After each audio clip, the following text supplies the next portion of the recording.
Welcome back to But I'm Still a Good Person by Vince Nicholas. I'm Vince Nicholas. I'm joined by my sparkling wifey, Carolyn Nicholas. Hi. Hello, honey. Thank you for joining me at the dining room table for this episode of our little program here. That's LIL apostrophe.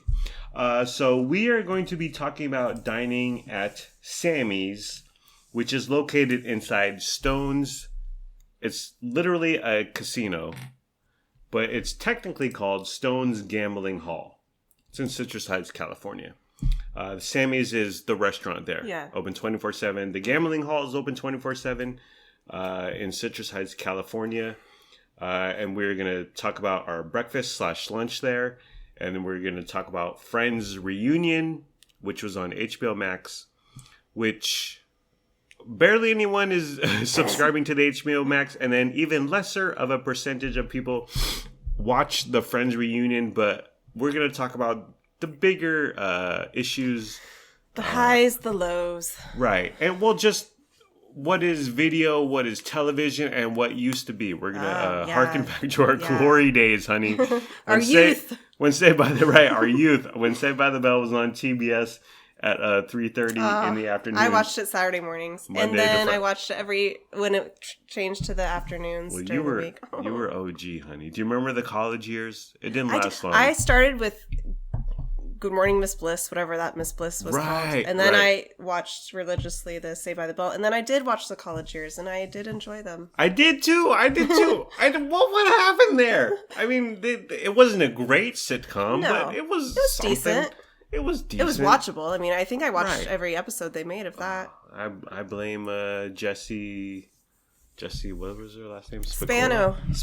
There you go. I knew it was an S. What about Kelly moving on to Beverly Hills 90210? Oh yeah. I blame Kelly Kapowski. I blame Lisa Turtle for turning into a right winger commentator on Fox News. And then I read AC Slater's book, Mario Lopez. Yeah, you did. It was a fascinating insight into I'm sure into his life. Okay. So let's start with Sammy's inside Stone's. Sammy's. It's inside Stone's, which is a gambling casino. How they have a casino in Citrus Heights, California, I don't know. How does Thunder Valley is a giant palace with a pool and a hotel and a giant casino. Stone's it's a nice space. Yeah. But Thunder Valley has like a Native American thing going on, let's be honest. Well, because that's who owns it. I'm confused because I thought in California gambling is illegal unless it's like owned by Native Americans because that law doesn't apply. Right. I don't know. I don't know how it exists. I don't know the rules. I don't know the laws. I don't know anything. I'm going to call the feds right now and shut down Stone's right now. I do know Thunder Valley is owned by some conglomerate or some Native American group? Some tribe? Yeah. Okay. I know nothing. Is it a family? Is it a business? I know nothing. Well, it's out in Roseville/Rockland, and it's out in the middle of nowhere. There's a bunch of empty space around it, and it's a huge, deal, center, Oh, yeah. Like I said, there's a nice pool. There's tons of gambling. There's the outdoor amphitheater thing. There's an outdoor amphitheater. I've been to a concert there. Concerts, yes. There's a huge parking structure. It's a hotel now. You can park there. Yeah, it's a hotel. There's a lot going on there, and there's nothing around it. Sammy's, Stone's in Citrus Heights. It's in an urban area. There's Taco Bell right there. There's a Popeyes. Yeah. There's Beijing Gourmet, the Chinese choice when I lived in Citrus Heights. Yeah, it's in a little development shopping center thingy. Yeah. And it's right off the freeway. Right, it's right off the 80. If you're driving 80, you will see the sign and you can see it from 80. So why did we dine there? Okay, so I used to live there. I lived there for... Not at Sammy's. You lived in the... I lived right across from Sammy's. Literally, to get to Sammy's, you would get off Antelope exit, and depending on which way you're coming, but generally speaking, if you're heading 80 east, you take a left to Sammy's, and it's right there. You can see it from the freeway. You lived walking distance. Yeah, my home. Well, we never walked because you would have to walk across. Well, yeah. right. But it was kind of treacherous to walk across the freeway, honey. But to Sammy's, you would turn left, and you would be there within a minute. And then for my old home, you would turn right. Yeah. It was down Amsterdam, which was the second right from the freeway, super close. Yeah. I lived there for 5 years, 2015 I think so. 2020. 2019. We got married in 2019. Yeah. Okay. But I owned it till... Oh, yeah. Only like 6 months after we got married. You sold it fall of 2019. Okay. So I lived there I quote unquote owned it for me and Grandma T and my mother, my darling mother. We owned it for less than 5 years. Yeah. 4 years. But super close. And we'd been there. Oh, yeah. A few times. Yeah. Fun fact. Yes. This is the first place you and I ever went other than each other's homes. Oh. What about Ciro's? Our first Instagram official Ciro's. Oh my, that was like a few weeks later. Really? Okay. Yeah. That's good to know. I got that in the in my brain hard drive. We went to breakfast at Sammy's. Okay. On a Saturday morning. Okay. And then on Sunday morning we went to breakfast at Crepes and Burgers. Because I spent Friday night at your house and I spent the Saturday night at your house. We spent Friday night at my house praying, right, honey? I slept on the couch. Oh, No, I slept on the couch because I'm a gentleman. Oh, right. And you slept in like a queen bed. Of course. Which darling daughter Luna Marie currently sleeps in. What's up with beds? They just pass around. Same with blankets. And we sleep currently in Judy's own bed. Wow, that's true. That's fun. That's true. I would like to do a pod about the older women in our lives. Grandma Tian, my mom. Yeah. Grandma Liz Fisher, your mom. Grandma Bev, darling son and darling daughter's grandma. Yeah. And Grandma Judy Zone, who was the previous owner of our current condominium, Yes. and Grandma Judy Farah, who introduced us to the park in Fair Oaks where we got married. Grandma Leslie Benson. Our cat Frankie's former owner. Yes, Frankie Blue's former owner. That's going to be some That's a good idea. scintillating content. Tune in next time. Tune in. So I remember we went to Stone's on a Friday. I don't know, Friday night or Sunday night. It was hecka packed. There was like some celebrity, like a little Asian lady, and she was singing in a different language. Yeah. And it was packed. It was shoulder to shoulder. We walked in and we stayed there for about 2 minutes, and we were like, "Let's leave." You know what else? We also went there when you used to work. You started working at Platt Electric Supply. Mm-hmm. Soon after you started working there, we met your coworkers, and we had had drinks and food with them. Giovanni and Joseph Riley, yep. Right? And you know what? That was the only time. That was the first week I was working at Platt. Oh. And then I never saw them again. And obviously I worked with them. No, we went out a couple times with Gio. We did hang out and with Gio. Rochi. Right. Okay. Roach. Right. Yeah. We had dinner there, and I remember appetizers, I think, too. Yeah, Giovanni kept saying, "I want to dance. I want to dance." He's a dancing man. He's a dancing fool, and maybe he danced there later, or we left early for whatever reason, and then I hope Joseph Riley took him somewhere to dance. Yeah, let's hope. We have, the moral of the story is that I used to live in Citrus Heights. We've been there a few times, and I've always thought that Stone's Gambling Casino, aka Sammy's, it's really nice. It's a nice venue in the middle of the Citrus Heights. Lennox wants a nutty buddy. Mommy gave him a thumbs up. We were just doing sign language right there. Be careful with the chocolate because the nutty buddy sat in my hot car all day, so it might be crumbly or drip out. Get a napkin, son. Get a napkin, son. How many times we have to tell them every that? day? Eight times a day. It's super nice, especially for Citrus Heights. Right, you walk in and it's a very high ceiling. Yeah, it's like a giant. Almost feels like it was a giant warehouse that they converted into this absolutely place. And there's tons of color, and there's the funnest part is the windows are like yellow, blue, red, like see-through color windows, like in blocks. Yeah. So and it creates a really fun atmosphere. Yeah, it's super. Well, it seems completely out of place in Citrus Heights. I don't know if we were there, if it was there last time, but like I know Sacramento artist David Garibaldi had whatever paintings or murals up on the walls. Really? Are they there currently? Yeah. Oh no, in the past. Yeah, I guess in the past. I didn't notice. I didn't notice them this past time. Okay, yeah, I wasn't paying attention. I was paying attention too much to the great Marshall Phillips. But we've been there, and it's a cool space. Yeah.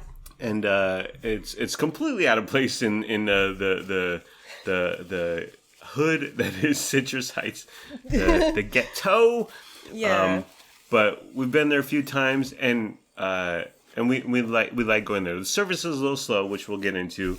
But it's definitely a cool space. And like I said, it's a casino, so they have gambling there. But because of COVID, they moved the gambling to giant tents right next door. Yeah, just right outside in the parking lot. Right, so there's no gambling going on. So it's just the Sammys currently indoors. Right. And previously, you weren't like in the middle of Las Vegas, but there was some gambling going on over. Like Sammy's is located in the back. The gambling's located, quote unquote, towards the front. Yeah. But you kind of got it was a cool vibe. Yeah, it was different. like they're separate, but you can witness if you look across the room. You can witness people doing their gambling on the other side. Right. Yeah. So let's talk about why did we go here? Yes. So the great Marshall Phillips, who I used to work with, it was his birthday a month or two ago. I can't remember. Radio legend, radio newsman, all around fantastic dude. Much love to Marshall Phillips. It was his birthday a few weeks, maybe a month ago.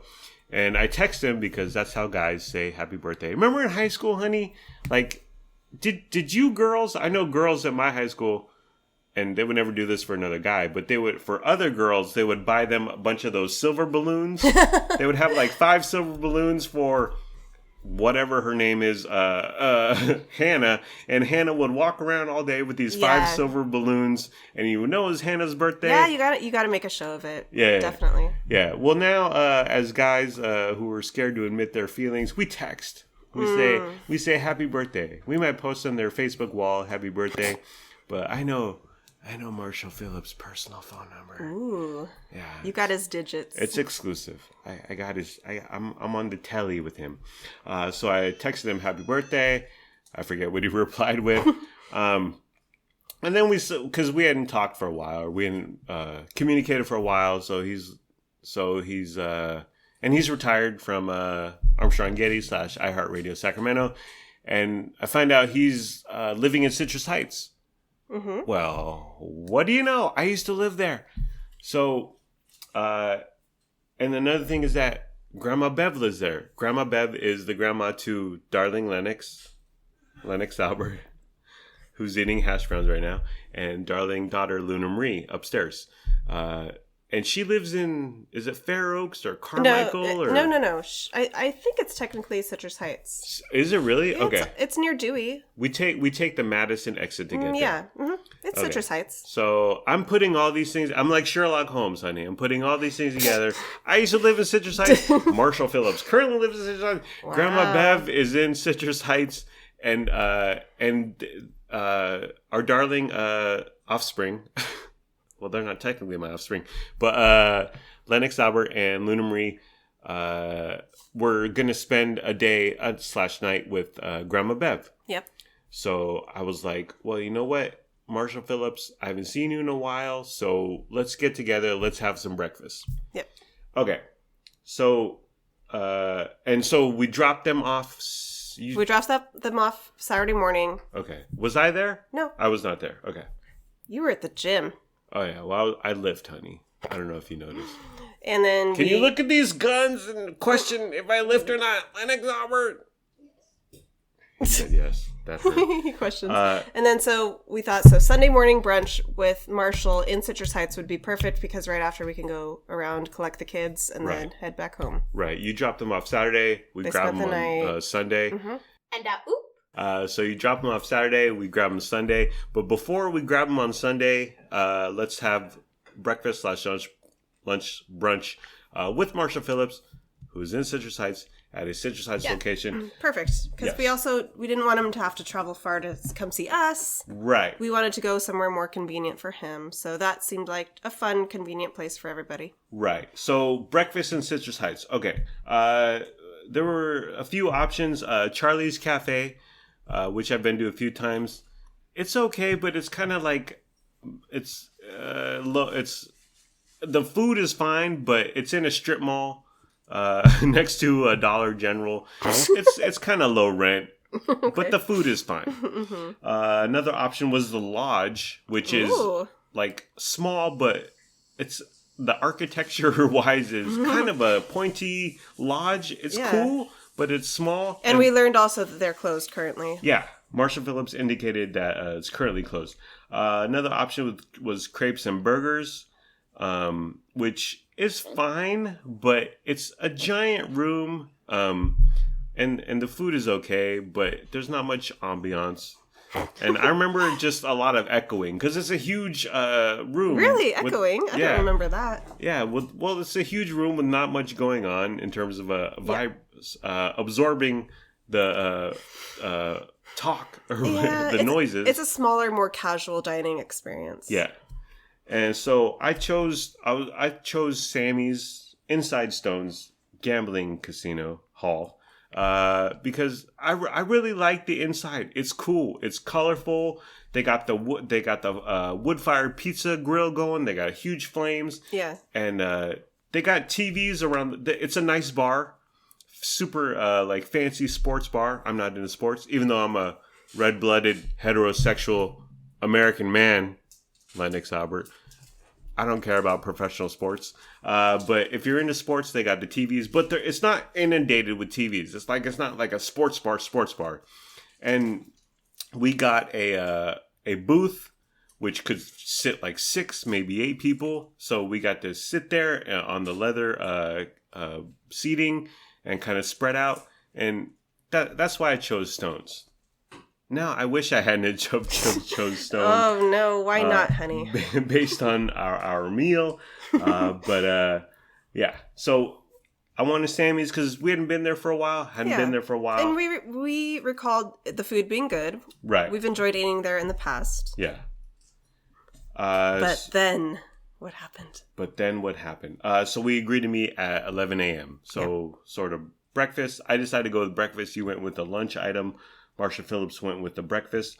So the first thing we get there, and automatically they do this tablet thing. Like they have for COVID, they have the little thermometer gun thing, which is set up on like a stand. Yeah. So it's not some guy holding it. It's not handheld. It's, right. Yeah. But you got to stand in front of it, and then there's a tablet right there that indicates that you're not going to die or that you are going to die.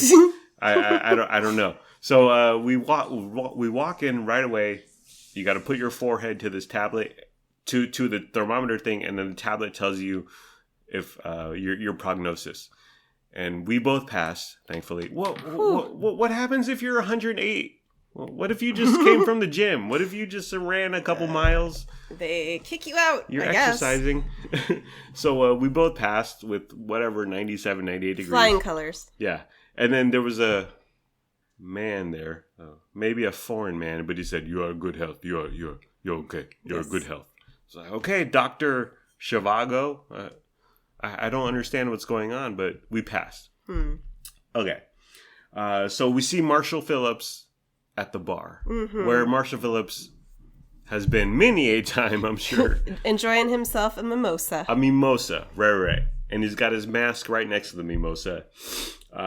So we walk up, and it's 4 or 5 feet. He's not far away from where we got our temperature scan. But we see Marshall Phillips, and right away I hug him.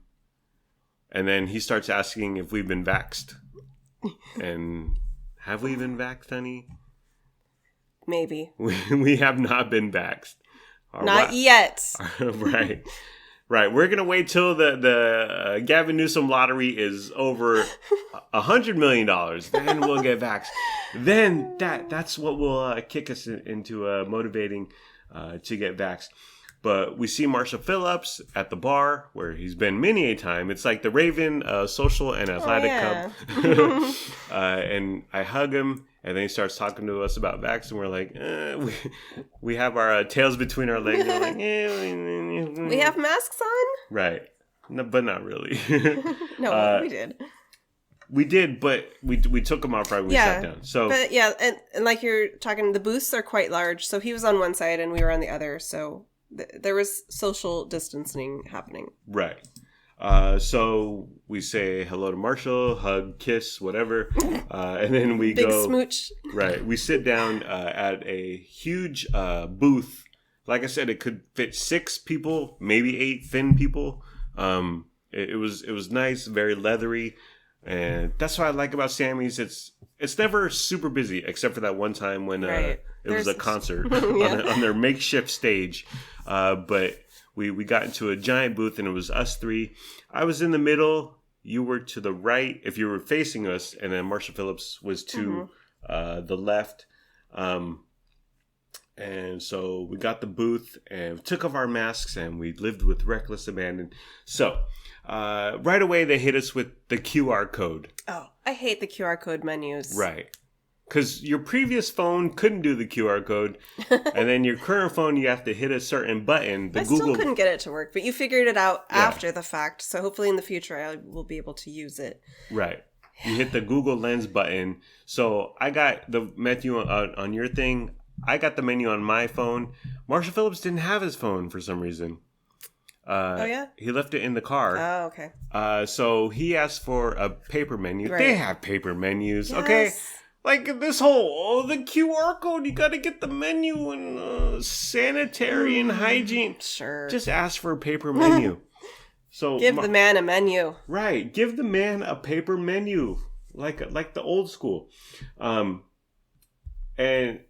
so Marshall Phillips, the great Marshall Phillips, who I love and adore and have fond space in my heart for, the only staff member of the Armstrong Getty Show who I feel that way about. Anyways, honey. So waiter comes around. Okay, it's time to order. And we're kind of shooting the S and BSing and catching up. By the way, Marshall Phillips regaling us with tales from Tom Brokaw's daughter. So many stories. Right. Too many to mention, but one involving Tom Brokaw's daughter, and then another involving a French woman who is a quote-unquote friend who got stranded in Jamaica on a boat. Do you remember that? I loved that story. Right. So, Marshall Phillips, and saying some things off the record, which we cannot repeat here. Just so fun to converse with, and just endless conversation. He's so easy to just chat with. He's got tales out the wazoo. Endless stories. Yeah. Super fascinating. Love the guy. It was like we were doing a podcast or a radio show with him, because he loves to talk, and he's endlessly fascinating. Okay, so what happened was that a waiter comes back. What's your order? Marshall Phillips, he didn't look at the menu, because right away he goes, I'll take Eggs Benedict. That's what he wanted, okay? Right. And the waiter, instantly apologetic, was just like, we don't have Eggs Benedict. Oh, I'm sorry, sir. We don't have that. And he seemed flummoxed. And it is a standard breakfast staple at most restaurants. Right, that's what I was thinking. Cook up some eggs in the water. What is that called? I don't know. Poached. It's a poached egg, right? Poach some eggs. Throw some hollandaise. Throw some cream on them, and then serve the man what he wants. But waiter very apologetic with their lack of Eggs Benedict. So they do have, they do have a Southern Fried Chicken Benny. First of all, Benny. They're trying to be hip here. Right. They're trying to be cool. Marshall Phillips is old school, yo. Rat Pack, okay? You ever hear Dean Martin, young man? They have Southern Fried Chicken Benny, which is described as crispy chicken, cheddar cornbread, garlic spinach, bechamel. What the hell is it? No. Scallions, poached eggs for $18. Marshall didn't want that. Right. Marshall didn't want that. But another thing I thought was odd was the waiter, who we have much more on. He didn't even think about it or suggest it. I, having gone through the menu very carefully, with much study into detail, I knew they had this was a quote unquote Benedict kind of thing. Mm-hmm. So I was like, why didn't the waiter bring up the Benny dish? But whatever. I mean, Marshall would have turned his nose up perhaps not at this dish. another thing. So there was no eggs Benedict. Now he went with what's called the plain Jane. Yeah. So then Marshall was like, well, "Can I just get some scrambled eggs, some potatoes, some hash browns?" Right. So the guy was like, "Oh, I think the plain Jane would be good." Right, the plain Jane, which is what I also got, which is described as 2 eggs, bacon or Portuguese linguiça sausage, Parmesan truffle potatoes or fruit, and roasted tomatoes for $15. Nah. High price. And so that was more to what Marshall was going for. So that's what he got. You ordered, honey. You ordered let me scroll to did you get the wrap or the pita? I'm like the waiter. I got the chicken pita. Okay. So you ordered the chicken pita, which is described as grilled herb flatbread, grilled chicken breast, romaine lettuce, za'atar, that's with the capital Z, lebni with the lowercase L. What is that? Do you know what that is? I don't know. Lebni. I think it's a type of cheese. Okay. Perhaps. Roma tomatoes, Kalamata olives, tzatziki or zatzaki. I don't know. Tzatziki sauce, parsley served with quinoa tabbouleh for $15.50. So you ordered this, and then, excuse me, our young man waiter came back and clarified, because there's also a wrap on the menu. And then he came back and clarified, oh, did you order the flatbread or the wrap? And I said the chicken pita. Right. Well, was there any ambiguity in what you ordered? Was he not paying attention? Did he not write it down correctly? Does he not care? Is he high? Who can say? Maybe somebody in the kitchen was like, yo, go check what they want. Because maybe people like mix up what they're expecting to come out versus what they order. I have no idea. I was confused. Because I didn't scour the entire menu, but so I didn't see the wrap. I didn't even know that was on there. I only saw the chicken pita, and that's what I wanted. That's what I told him initially. Yeah. So who knows what happened, but he was like, okay, thank you, just clarifying. And then he left. I thought that came off to me as just not knowing what's up or being unprofessional or just not paying attention. I got every T and I, dotting the T's and I's. He mentioned that the menu changed a couple of months ago. And I also got the impression by our past visits and looking on Yelp that their menu changes with some frequency. Like maybe every 4 months. Keep up. There's a training video on the computer. Do your job. Demand he do his job. There's a training video on the one computer from that's and that computer is from 1986, by the way. But you should in the training room, and you have 45 minutes to complete this training video. But I just think it came off as like, dude, she ordered what she ordered. What's up with this clarification? It's fine. I think I got what I pointed at on the menu in the end. I think I got that specific thing. So you did. Okay. You did.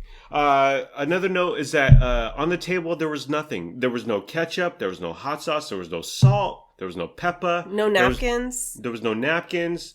There was no salt, pepper, or spinderella. You see what I did there, honey? But there was nothing. And then he came by before our food came out, and he was like, oh, do you guys want ketchup or hot sauce? And we were just like, well, I don't know, maybe. I think it was taking so long that he was trying to, like, fill the void. Right. Yeah. That's what was happening. Yeah, totally. It was so obvious. Yeah. But the thing is, you don't know if you want any of those things until you actually get your food. Exactly. And then when my... inferior potatoes and a Marshall Phillips inferior potato. He didn't even touch his potatoes. We'll get to that. But when our potatoes came, I wanted to ask for salt and ketchup, but he had already come by our table 5 to 6 times, and he clarified flatbread versus pita. He needed that clarified. So I was just like, I don't want to bother him. I don't want to bother him. Okay, so what we ordered, two plain Jane breakfasts. $15 each, rip off, and you got a chicken pita meal for $15.50, a total of $53. Oh, and you tipped generously, right? I tipped $10. So is that generous? What's that percentage? Yeah, I don't know. I'd say that was generous, considering the meals we got. I know. I cannot stand to no, regardless, unless the server is a complete asshole. Oh, a-hole. A complete jerk, rude. Like, regardless of what happens, I cannot stand a tip low. I just feel so bad. I know. And I'm always like, go. I'm always like, go for the 8%, and you're always like, go for the 12 to 15%. I lean toward 15 to 20. Right. Regardless. I'm like 8 to 10. I'm like writing down things. Well, he didn't fill up our water, and honey, our coffee mug was empty for. He's just out here trying to make it in these mean streets of Citrus Heights. 16 minutes. Okay, so let's get to what Marshall Phillips ordered. He wanted eggs Benedict. He didn't get that. He said specifically, well, what's up with all this fancy food? There's too much fancy. Yeah, it was a bit fancy. And then he said, why can't they have American food? I know what he's talking about. Xenophobia. That's what I say. I mean, I get it. Denny's and IHOP, they have got the breakfast. They've got it down. Yeah. Every other restaurant should just mimic the IHOP and the Denny's breakfast options. Right. To be honest, that's what the people want.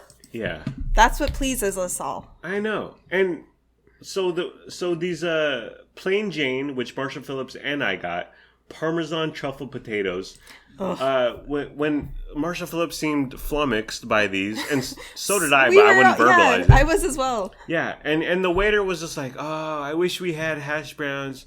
But and he was trying to describe them, and it was they're potatoes. We had no idea what was coming out based on the waiter's description and the menu description. And I could tell from his reaction that he gets that a lot. Like, people just want hash browns or home fries, home potatoes. Yeah, or just like chopped potatoes that you fry up in a pan. Yeah, so they're like little wedges. O'Brien. Or some hash browns O'Brien, I think they're called. Yeah, just something that we're familiar with. Something anybody has ever seen in their life. Because what came out to the table, none of us had ever witnessed or tasted in our lives. Yeah, these Parmesan truffle potatoes. Basically, they were like a perfect tiny sphere. Yes. Approximately 1 inch in diameter. I would even say a quarter inch. Yeah, they were smaller than that. They were tiny. Smaller. They were like, you know what? They were the size of boba. They were so small. No, they weren't. They weren't? Thick boba, honey. They were bigger than boba. Smaller than a golf ball. Okay. Bigger than a boba. Okay. And they were, the outer, it was crispy. It was like donut crispy. Yeah. Like the outer, the outing of like a plain donut. Yeah. And the inside was also like a donut. It was like a plain donut, but a ball. A donut hole. It was like a donut hole ball, small, with 0 sugar. It was like a hard donut hole. A difficult to penetrate with your fork donut hole. And it was so tiny that you couldn't put your fork in there. Or you could do one at a time and eat. Like people who eat peas one at a time. They're maniacs. And we had no ketchup. We had no hot sauce. We had nothing to like dress it or coat it with. Yeah. They were terrible. They were very odd. Marshall Phillips, did he eat one? The poor guy. I don't know if he even ate one. I know he like pushed his bowl away. Right. They come in their little own container, and then he didn't even... Either he ate one or he didn't eat it, but he just pushed them in front. He was like, what the hell is this? Right. Get this out of my plate. Same with me, but I ate them all. But they were not pleasant. I ate a few of yours. Yeah. And how would you describe them? No. Right. Get hash browns. And I like crispy hash browns. I like crunchy hash browns. I'll deal with home fries if you got them. I mean, whatever. But these Parmesan truffle potato, very little Parmesan. Stop trying to be fancy and just give the people something tried and true that we all love. Exactly. And if you give them something fancy, maybe don't charge $15 for a dish. True. Another thing. Okay, so let's get to. Did I already read the description? I read the description. Yeah. Roasted tomatoes. It was a tomato. It was like a tomato cut in half. Yeah. And then it had been roasted and then just set upon your plate. On the corner of the plate. Exactly like that. Right. And Marshall Phillips did not eat that. I know. I felt so bad. Another thing, well, this was when ordering, but an option is linguiça. They gave him... We have the option on the Plain Jane, linguiça or bacon. The other thing, he just wanted like a normal sausage. Right. Like a sausage link. Yeah. And then the guy was like, we have linguiça. like the crapple, the crapple. Crapple is actually a dish in Pittsburgh. But the crappy Jimmy Dean sausage links. Crappy? Which you mean delicious? Well, I mean, they just percolate. They're everywhere. They're at Denny's, they're at IHOP's. Because they're so good. They're consistent. They're consistent and they're really yummy. Yes. Let's be honest. They're good. I wouldn't say really yummy. They're yummy. Okay. But they're everywhere. But Marshall Phillips, so he was good. He didn't know what linguiça was, which blew my mind, honey. I'm not a very cultured man. My French friend named Amelia, she wasn't stuck in Jamaica. But I've had linguiça before. So that blew my mind that Marshall Phillips never had linguiça before. Or didn't even know what it was. I feel like you're well-versed, especially in breakfast foods. So you know your sausages. Well, you know your breakfast foods, especially, I think. That's true. That's true. I love sausage. I always try to get sausage on pizza. If you're making lasagna, normally it's ground beef. I'm like, can you do sausage? Can you do the spicy sausage? Yeah, you have a lot of input with that. I enjoy sausage. Well, so he was like, what's the linguiça? And the waiter was kind of trying to help out, but I was like, well, it's kind of like kielbasa sausage, maybe a step up and a little spicy. I don't think he was a fan of that. No, I don't think he ate it. I think he took a bite. He had his eggs and what was the other thing you got? You guys got toast. Is that right? Yeah. Like one little piece of toast. Right. Yeah. Well, yeah. Okay, I'll get to that. But okay, sorry. So no, it's okay. So Marshall Phillips didn't eat his potatoes, or ate one and pushed them in front of, pushed them in too much away. Go away, potatoes. I'm not. Do you remember if he ate the linguiça? I can't remember. I don't think he ate much. And ignored the tomato. Okay, so Marshall Phillips isn't here. 1 to 10, Marshall Phillips. I don't know. He's super mad and disappointed. But we were paying. It was our treat. Sure. Okay, so let's move on to. And by the way, after Marshall, because we were texting after our breakfast there, I was like, next time we're going to a down-home American diner like Denny's. And he replied, literally, he said, this is verbatim, Yahoo Mountain Dew, whatever that means. So I think that's a yes. Right. So in a couple months or a couple weeks, whatever, whenever we head back to Grandma Bev's, we'll take Marshall Phillips to a real American. We got to do him right and make this up. Joint. Right. We got to do him right. Okay. So let's get to your chicken pita, honey. Okay. And I read it previously, but I'll read it again. It's described as grilled herb flatbread, grilled chicken breast, romaine lettuce, za'atar, Lebni. That's already too much foreign, honey. I'm very American. Bring it on. Roma tomatoes, Kalamata olives, tzatziki sauce, parsley served with quinoa tabbouleh for $15.50.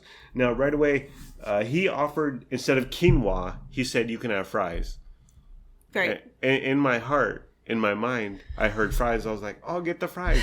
But then you went with the quinoa. Yeah, because, honey, this is my dish. I wanted the quinoa. Yeah. If you wanted fries, you should have got a side of fries, babe. Quinoa. I know. I wanted fries. After the terrible display of Parmesan truffle potatoes, whatever they were. And this is before we knew what your dish was going to be. Yeah. So the pita itself was plenty for me. So if I had known that your potatoes would have been so disappointing, I would have happily switched out my quinoa for fries for you. Okay. Okay. Well, if I had spoken up right away, would you have gone for fries over quinoa? Okay. Yeah, sure. I appreciate that, honey. So you had the chicken pita, honey. Thoughts, comments, feelings, reflections. What's your hot take? It was really good. Mm-hmm. It was kind of difficult to eat because the pita was folded sort of like a taco. But it was very stuffed with the olives and the chicken and whatever else was in there. And it came in like a paper container, right? Yeah. A thin paper, so it kind of keeps it all together. Yeah, so was held in its position. So you could have picked it up and eaten it like a taco, I guess. But it was very big, and I thought that would be really messy. I might, if it was just you and I might have attempted that, but I didn't want to be a slob in front of Marshall. So I ate it. He's a worldly man. He's very, very sophisticated. Yes. I ate it with my fork and knife. Did you? Yeah. I was sitting right next to you. I didn't even notice this. Yes. Well, we were so enthralled with what Marshall was talking about. Right. So yeah, the entire thing I ate with my fork and knife, and that was fine. But it was a little difficult. It worked out fine. It was really good. I ate the whole thing. Yeah. I ate all the quinoa, which was on the side. Yeah. Yeah, I was happy with my meal. I cleared my plate. It was yummy. I loved it. It was so 1 to 10 worth costing $15.50. I definitely got. I think I got the value for the price. 8. I was super full because it was a lot of food. Yeah. So I'll go with a 7.5. Solid score. I wish you had gotten fries. But the quinoa, was it anything special or was it just quinoa? It was quinoa, but it was like green. So I think there was some sort of veggie mixed in with it. So it was not your average quinoa. It was a step above. It was not your plain quinoa. Yeah. Okay. It was a step above. It was good. Like I said, I ate all the quinoa. I ate all the pita and everything that was filled inside. Okay. So 7.5. Let's move on to I had the plain Jane. I ordered exactly what Marshall Phillips orders because I'm a Marshall Phillips stan. You just want to be like him. I just want to be like him. The only difference is he got scrambled eggs and you got over medium. Yes, eggs. That's true. So once again, the plain Jane, 2 eggs, bacon, or Portuguese linguiça sausage. I got the sausage. Parmesan, truffle, potatoes, bleh, or fruit. But I would never order fruit. Heck no. The fruit at any breakfast place, although maybe Sammy's is better. I feel like Sammy's might throw in a strawberry or two. But otherwise, I'm sure it's just like bottom of the barrel. And it says roasted tomatoes. It's plural on the menu, but it's one roasted tomato. Yes. Yep. So we mentioned the potatoes, they just sucked. They were inferior. They were so disappointing. They were not fun to eat. They were not tasty. It was a hard and these were smaller than a golf ball, bigger than a boba. Although what I remember is that they were closer to boba in size. But it was a fried, hard outside shell, and then inside there was a little potato remnant, a bit of potato and dough, right? Whatever. And so it was just. I need a hash brown. Give me some home fries. They didn't have any flavor. Right. And they were just like hard. Yeah. Super hard. You're right. Potato dough. That's what it was. It was like they threw in a millimeter, a half ounce of mashed potato inside this hard texture. And to put a picture to it again, it's like a donut hole, but hard on the outside, and then fragment, a teensy weensy bit of mashed potato on the inside. Terrible item. Eggs. So it was terrible? It was terrible, horrible, horrifying, worst potatoes ever. Eggs I got over medium. Yes, they were fine. Eggs. They were eggs. Eggs were eggs. Linguiça. Now, it was fine, but it was just one link. And I would have appreciated 2 links, or a lot of breakfast places do this. They butterfly the one link to make it seem like you're getting more. Yeah. Like you seem like you're getting 2 links. And I would have been like, okay, but just one link, and they cut it spirally, kind of funky to try to be cool. It was fine as far as linguiça. It wasn't outstanding. It was just meh. I mean, I appreciated that it's a sausage, and I'm a sausage guy, but not a fan. And butterfly it, or give me 2 links. Go crazy. How did you like the tomato? The tomato. It was fine, but okay. A tomato for breakfast. Now, we love tomatoes. You and I, honey. Yeah. 50% of this family, of the Nicholas Fisher Garcia family, loves tomatoes. And very often, you'll be like, I have a couple tomatoes, and just slice them up for our dinner. So we'll have like chicken and then some roasted veggies and then just raw tomato as a third kind of thing. We love tomatoes. But for them to cut, was it a Roma tomato? It wasn't like a thick beefsteak tomato. No, but I don't think it was a Roma either. I think it was the one that's sort of in between. Okay, it was in between where they slice off half of it or the top or a third of it, and then they quote unquote roast it and throw some salt and pepper on there. I mean, it was okay, but I'm not trying to eat tomatoes for breakfast. Like throw some tomatoes in an omelet, okay? Yeah. But just a sliced roasted tomato, I wasn't there for it. A roasted tomato is a standard part of a classic English full breakfast. Mm-hmm. I feel like Sammy's is trying to be sort of like exotic and like European, maybe. Hello, I would like to lose my rent money and my children's college fund on your gambling den. On your gambling hall. Well, the prostitutes. So, you know what? Marshall's right. More America, less English. Yeah. Less European. America. And then on the plain Jane, it doesn't say there's toast, but toast was an option. Okay, so let's get into toast, the bread. There was no option. There wasn't like most breakfast joints. Oh, would you like rice, sourdough, wheat, white? Right. It was just toast. Like here's some toast. Could you tell what it was? Was it white? I would say it was white or sourdough. Okay. Yeah. So it was just like, here's some toast, okay? And it was small. It was hardly any. There wasn't. I think it was one slice cut in half, right, or something. Well, they should have done that to my linguiça and then given me more toast on the option. Okay, so you don't choose. They just give you toast, and then. When he brought it out, I was like, "Oh, is this buttered?" And he goes, "No, I can bring some." So I thought that was odd. Like some breakfast joints will butter it for you, or they'll bring you butter. Yeah. This was neither, and he had to go get butter. So I was just like, why can't you do one or the other? Like I need butter or slather some butter all over that toast. So I wasn't a fan of that. Another thing, he asked for, do we want jelly? Sure, we want jelly. Now, again, in most breakfast joints, they give you those little tubs. Yeah. Where you, the one corner where you peel it off. Yeah. And then you got grape jelly or strawberry jelly, and they have them at the table. Again, there's no ketchup, there's no hot sauce, there's no salt and pepper, yes. I think I'm learning throughout this conversation and listening to you talk, we are very basic. We're down home. We are low rent. We're real.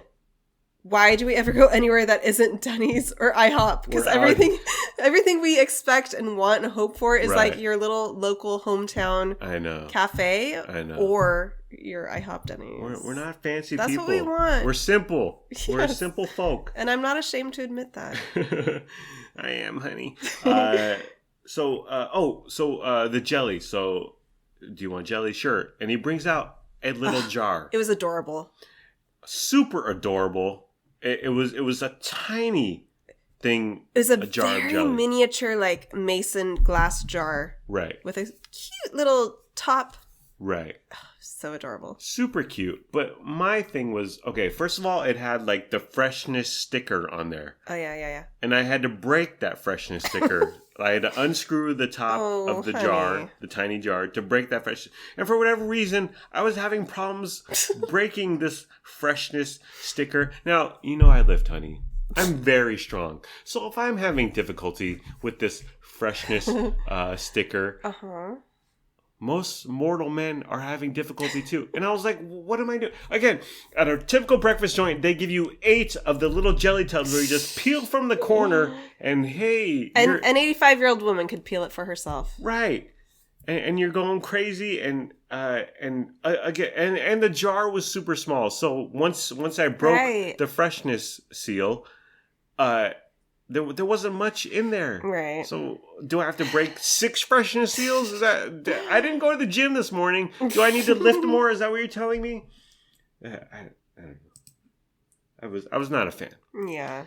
Okay, so after all this calamity, it was $15. Most breakfast joints, I would say $12, $13, and you're getting a lot of each portion, and it's not with all this rigmarole here that I've gone through. So much angst. Right. So much angst, so much aggravation.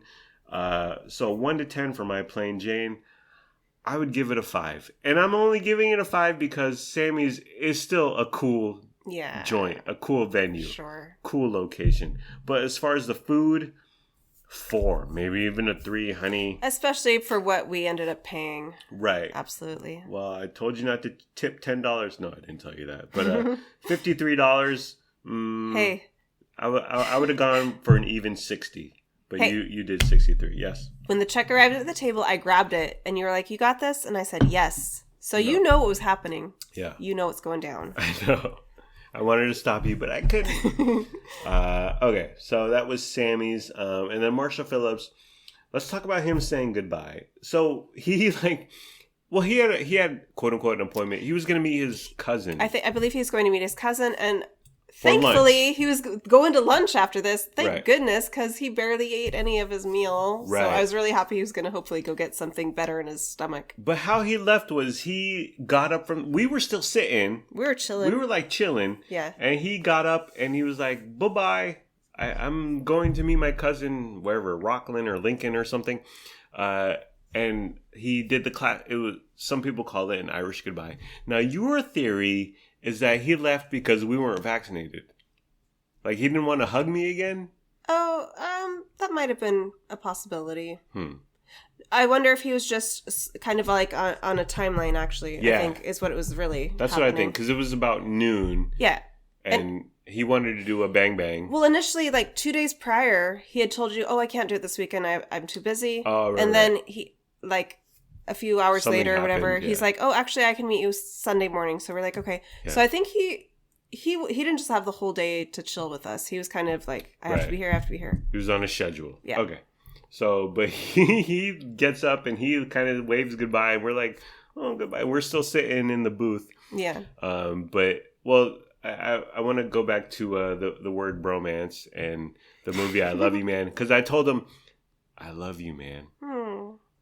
And he was like, "I love you, too."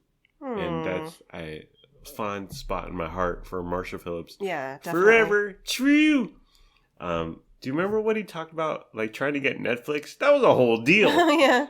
Yeah, because he's only lived in this place he's currently in for a few months. So he's still in that phase where you're trying to set up all your initial electronics and internet and Netflix and blah, blah, blah, furniture and whatnot. So he's giving us all of the aggravation that goes on with that. Well, he ended up on the telephone with, I assume, a woman from India or the Philippines trying to hook up his Netflix with tech support. And he still doesn't have Netflix as of this breakfast. But love the kid. The great Marshall Phillips. I mean, what more can you say? He married us, honey. Yeah, he was our, what's it called? Docent. No. He was our matriarch. I don't know. He did the ceremony. He did our wedding ceremony. So he has validation from some website on the internet that says he can marry people, and he married us. We adore him. So it's good to see him again. I hope we get to see him soon, and I hope we can see him on a regular basis. Absolutely. Next time we head out to Grandma Bev's, definitely we'll see Marshall Phillips. We're going to make sure he's happier with our next breakfast location. Well, like I said, we're going to Denye's or IHOP or Rosie's Country Kitchen, something America. Something simple and nourishing and... Right. So that's our plans with the great Marshall Phillips. Yahoo Mountain Dew. Yes, honey. And oop. Okay, so Sammy's, will we ever go there again, honey? Probably. What? I was thinking no. But, well, maybe just me and you. Although, geez, those potatoes. Although, you know what? Why would just you and I drive all the way out there? Right. If you still lived out there, yes. Yeah. Or if we lived out there, yes. Yeah. Okay, probably not. Yeah. We'll get, if we when we see Marshall Phillips again, down home, American food. And then if it's just us, Gilberto's. Oh, for sure. On Auburn. Our favorite little Mexican joint. / San Juan. Oh, get their white sauce. They hide it in the little locker, in the little storage bin. But ask for their white sauce. It'll change your life. Oh, and I wanted to mention, for a long time, people who know about me or know me, my neighbor hoarder, my hoarder neighbor, was in Citrus Heights. Maybe still is in Citrus Heights, but his place went through a whole legal rigmarole, which I don't want to get into. But so if you remember me talking about my hoarder neighbor, that was Citrus Heights.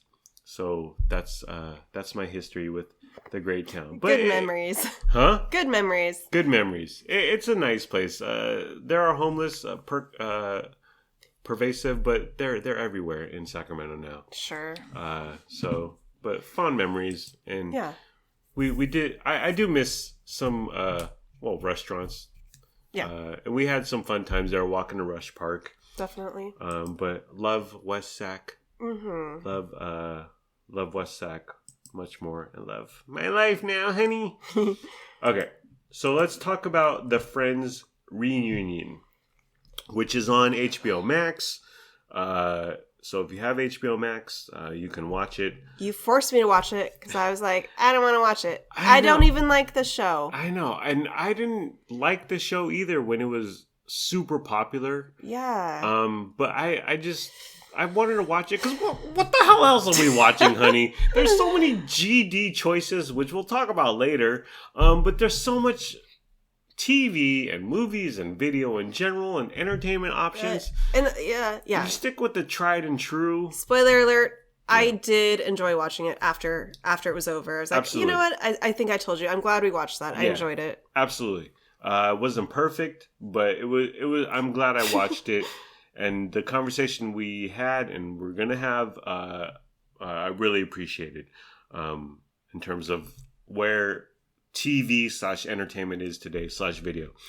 So Friends reunion, it's been 17 years, honey. And you read, how much did they get paid? I believe they each got paid $2 million to do this special. Right. So all 6 cast members got $2 million. It was an hour and 40-ish minutes. And so I think it's 1 hour, 60 minutes. It would have been too short.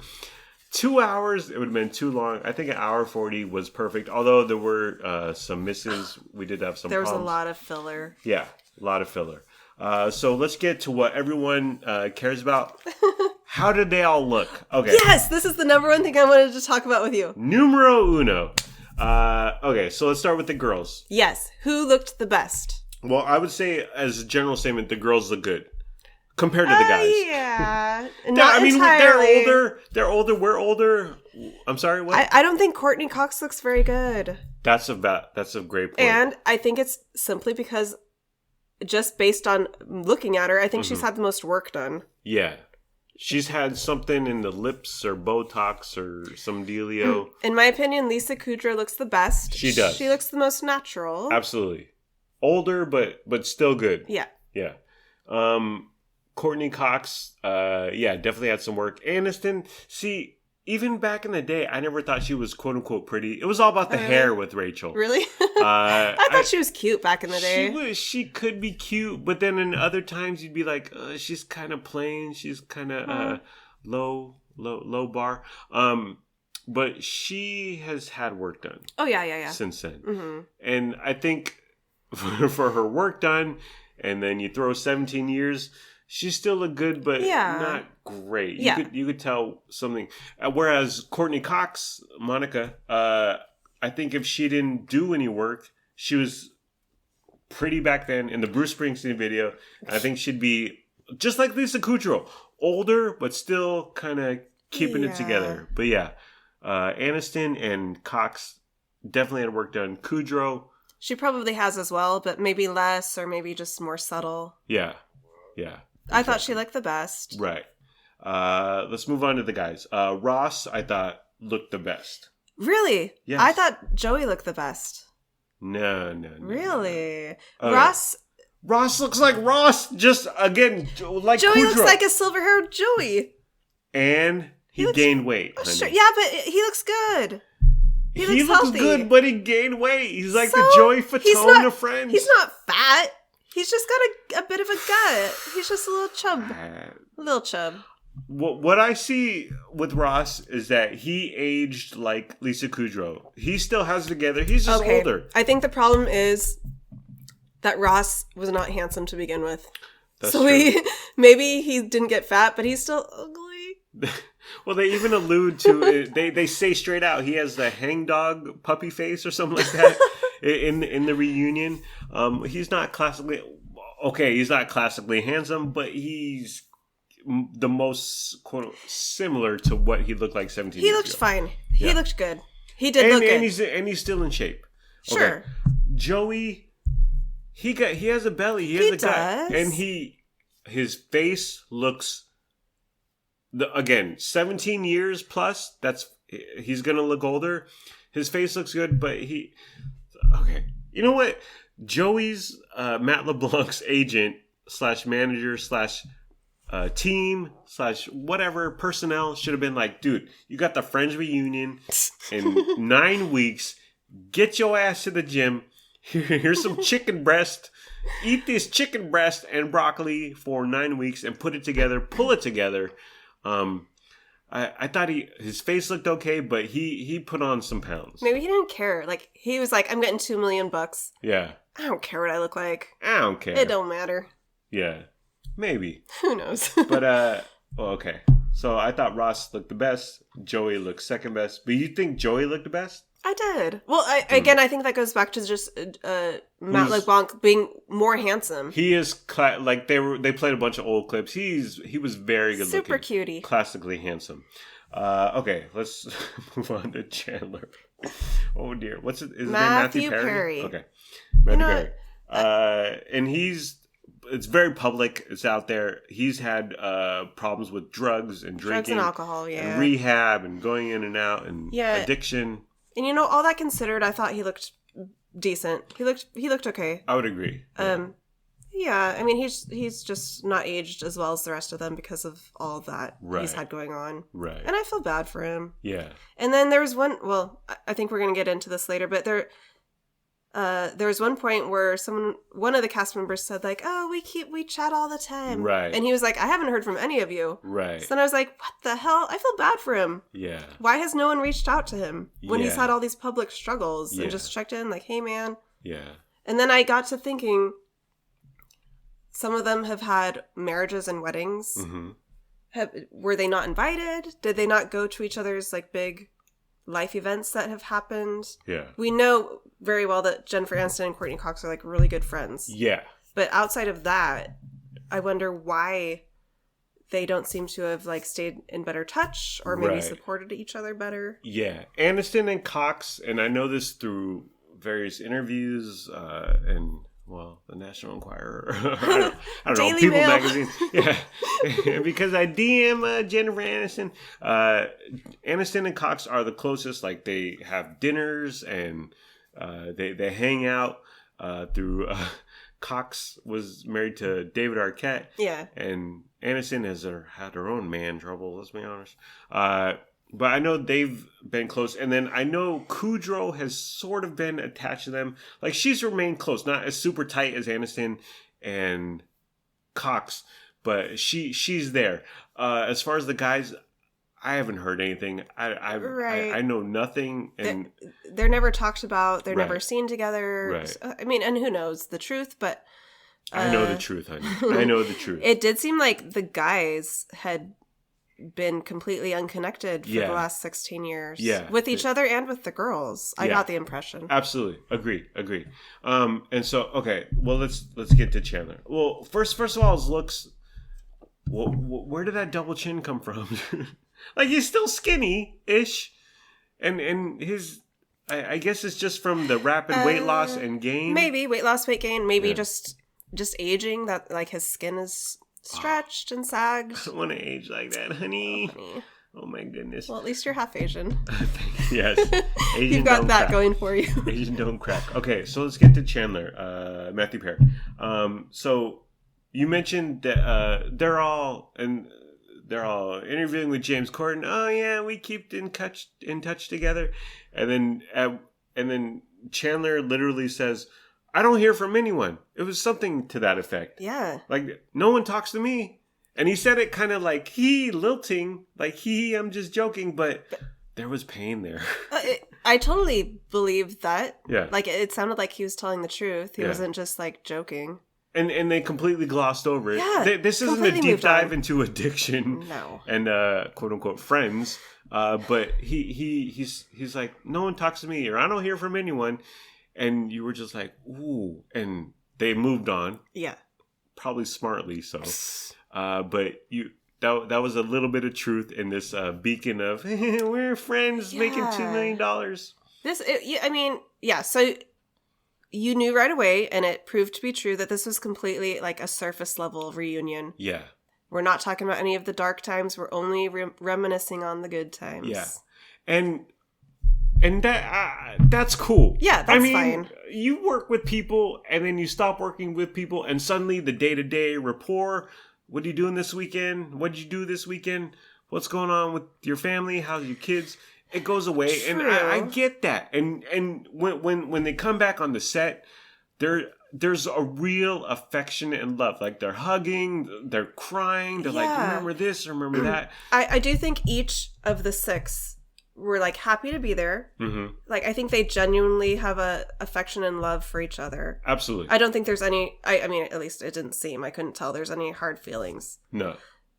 So there isn't, like, a lasting, deep, lifelong friendship, but there is, like, a connection that I think they have. And then later in the special, I forget who says it, but they all kind of chimed in, but essentially was said, if I run into Joey at a dinner or a party or an event or whatever, dude, we glom onto each other. I remember that. The whole night is gone because we're just chopping it up and we're reminiscing. And whoever said that, they're like, we instantly go together and we're connected. And for the night, it doesn't matter who else is there. We are going to be together talking. Yeah, absolutely. And I could totally believe that bond. Yeah. They talked about that bond like back in whenever this was, 90 mid to late 90s to early 2000s ish, being in that media spotlight.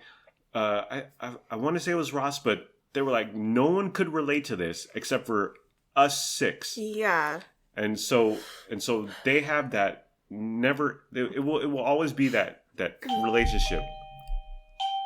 I think we got a package. I don't see a van. What's happening? We either got a package or an unexpected guest. What if it's the breathless Hispanic man? Or it's our HOA. Oh, dear. And oop.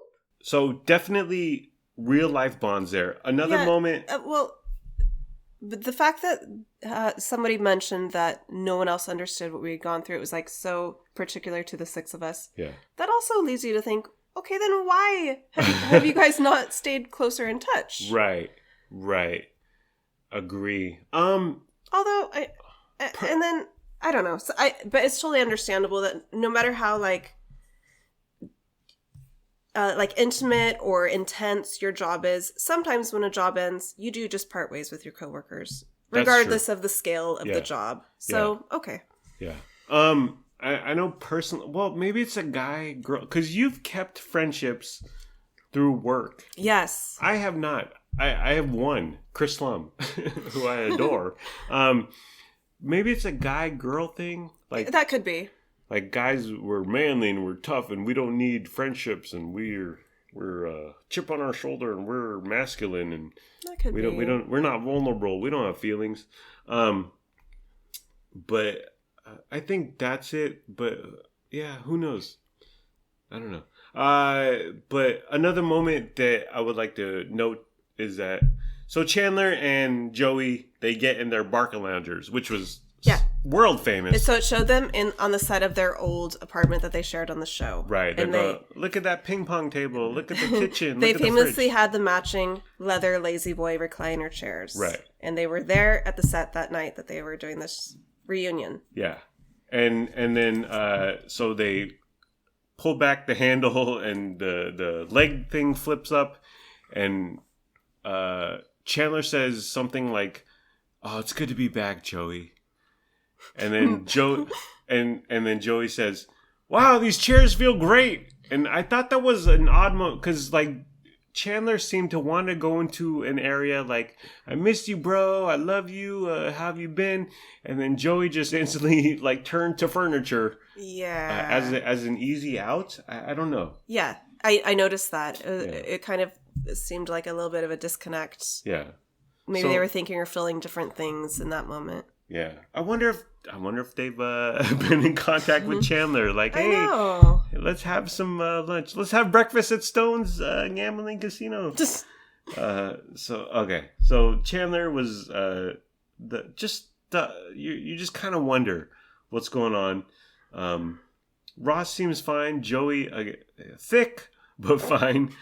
And they all seem kind of like 17 years post. They seem like they could look back and be like, that was cool, and we're rich from it.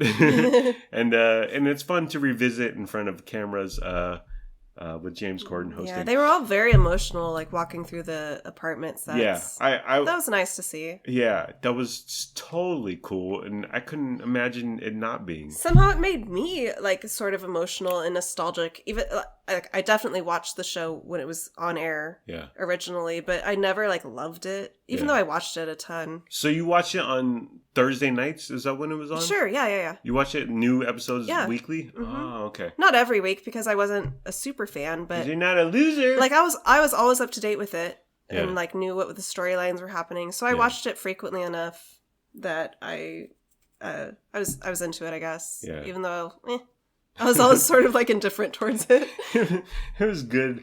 Okay. Well, let's get to the cameos, and we'll get to the bigger question about what's going on in the metaverse,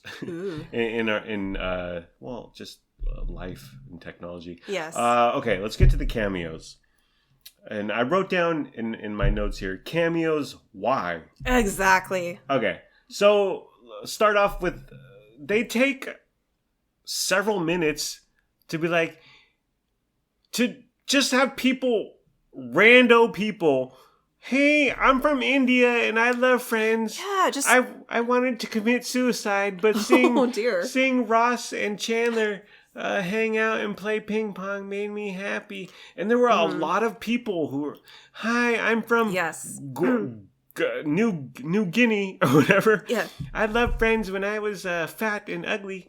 Yeah, a bunch of little video clips of just fans. Right. Who cares? Unnecessary. That's when this special went from HBO Max to YouTube level, okay? And that was pretty early on too. And I think you and I looked at each other like, oh gosh. It took a step down and it kept going. I don't care what someone in New Delhi thinks about Friends. I don't care. This shouldn't be part. I think they were trying to emphasize like the cultural, worldwide, international impact and legacy of the show. Yeah. But we don't want to see that. We don't want to waste this like precious hour and 40 minutes on that. This is the only time they've gotten together in the last 16 years. Yeah. Probably the only time they're gonna get together. Yeah. And we're wasting valuable airtime on these strangers, these unknowns. That is very charitable of you, my love. I think it was just to pad out the special. Because they had 63 minutes. They were like, we need more content. So, terrible. Next cameo. Why? David Beckham. Okay, world famous soccer star, married to Posh Spice. Victoria Beckham, huge celebrity, and they have him on there saying, I'm on the road a lot, and I'm lonely on the road, and Chandler and Monica kissing makes me feel better, and when I'm alone in a hotel, like, okay, good, sorry, good for you. That was so dumb. Friends makes you feel good about yourself. I remember racking my brain, like, did he ever cameo originally on the show? Right. But he didn't. It was just like a celebrity guest spot. One of the biggest soccer players on earth. First of all, this is America. Okay, we don't play that football. Oh, he played in America. Mm-hmm. FUTBOL. That's right. He did play for Los Angeles. The Galaxy, something. But it was just very odd. And him trying to relate. It was odd. Watching Friends in a hotel room in Dubai, in a super fancy hotel room. Who cares? It was just it was stupid. It was, again, padding out to get to that hour. A lot of padding. Next cameo. Malala. Oh, gosh. Malala. Shocking cameo. And Malala's friend. Yes, that's right. I was just... Malala, don't you have better things to do than this? I was floored. I was as well. I was just like, okay. And Malala's story is that she was in a bus and she was bombed or shot. Do you have any idea how old she is? Wasn't she like a wee child when this was on the air? Yeah, maybe. But she watches it in reruns with her friend, honey. It has lived on in reruns. It's like super popular on Netflix or whatever, wherever it airs currently. I have no idea. Absolutely. But, okay, well, you think about Malala and you think about Al-Qaeda and Afghanistan and ISIS and all this. And here she is talking about friends, which, okay, but what the hell? I guess when you're living in the world she's lived in, like you just want an escape for a half hour. You just want to forget about your worries. Oh, okay, sure. Well, I was like, okay, Malala, who's next? Greta Thunberg? I mean, what the hell's going on here? Okay, next cameo. The Chandler parents. They were just old. Oh, yeah. And they were like, Courtney Cox, they were really nice to me. Okay, so how it's set up, the six friends are on the stage with James Corden, and they were in the audience. Yeah, that's right. Oh, it was the man and woman who played Ross and Courtney Cox, whatever. Ross and Monica's parents. Yes. Yeah. Not Chandler's, that's what you said. They had nothing. They brought nothing. Sure. They were like, Monica was nice to us, and everyone was nice to us. And they were too old. They seemed not out of it, but they were. Are they married in real life? No, that was another thing. I don't think so. So they're not married in real life. They're just two actors. Very bizarre and not needed. Filler. Padding. Yes. Next cameo under why? Why? Magnum PI, aka Tom Selleck. You know, he was a prominent recurring person on the show. Was okay, Monica's boyfriend. He was a big deal. Yeah, they dated for quite a while. Okay, and he's famous. And okay, so everyone is 17 years older. He was old back then. He was oldish back then. He was now currently old, and so him being on the show, and he had a trivia kind of deal. Oh, that was so dumb. Yeah, and that's the other thing. It wasn't just cameos of them like saying a few sentences. Yeah, they like had these little like pre-scripted games. Right. And so in one episode, which I don't remember seeing, they quote unquote played a game, what is it? Match your. It was like guys host versus girls. Yeah. And there was a board, and Chandler was like the quote unquote host, and and they played clips of it, and I could see it being funny because you're kind of getting into the characters and their nuances. But they quote unquote recreated it, and Tom Selleck was a part of it. And then, do you remember the hands? Yes, the hand thing. Like they tried to identify the hand, right? Only. So a plot point from an episode 17 years ago was that Joey's hands were model-esque or identifiable. And then so he went up to these 3 pairs of hands behind curtains. And he was like, oh, these are my hands. It was what the hell? It was dumb. It was absolutely stupid. Stupid. It was just more padding. It was dumb. It wasn't entertaining. And you were just like, well, what the heck is going on? So Tom Selleck, an old neighbor, came by, and he said like 2 sentences. Yeah, that whole thing was just bizarre and too much fat. Could have done without. Totally could have done without it. Yep. Next cameo. Why?